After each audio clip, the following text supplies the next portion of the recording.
Good morning. I'm Kelly Walling, your Financial Systems Coordinator with First Church.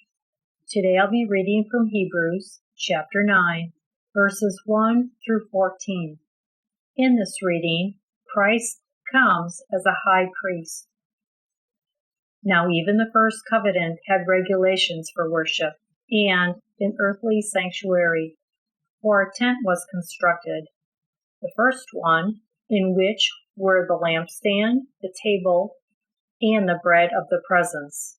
This is called the holy place. Behind the second curtain was a tent called the Holy of Holies. In it stood the golden altar of incense and the Ark of the Covenant, overlaid on all sides with gold, in which there were a golden urn holding the manna, and Aaron's rod that budded, and the tablets of the covenant. Above it were the cherubim of glory, overshadowing the mercy seat. Of these things we cannot speak now in detail.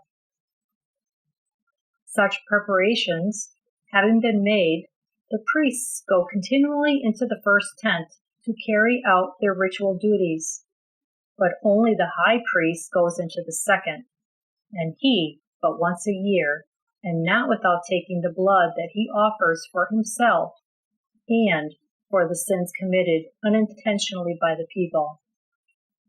By this, the Holy Spirit indicates that the way into the sanctuary has not yet been disclosed, as long as the first tent is still standing.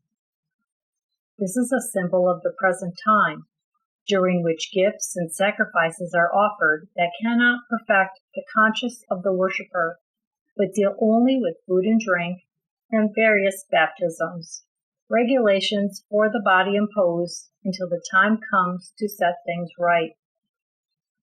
But when Christ came as a high priest of the good things that have come, then through the greater and perfect tent, not made with hands, that is not of his creation, he entered once for all into the holy place, not with the blood of goats and calves, but with his own blood, thus obtaining eternal redemption. For if the blood of goats and bulls, with the sprinkling of the ashes of a heifer, sanctifies those who have been defiled, so that their flesh is purified, how much more will the blood of Christ, who through the eternal Spirit offered himself without blemish to God, purify our conscience from dead works to worship the living God. Here ends the reading from Hebrews.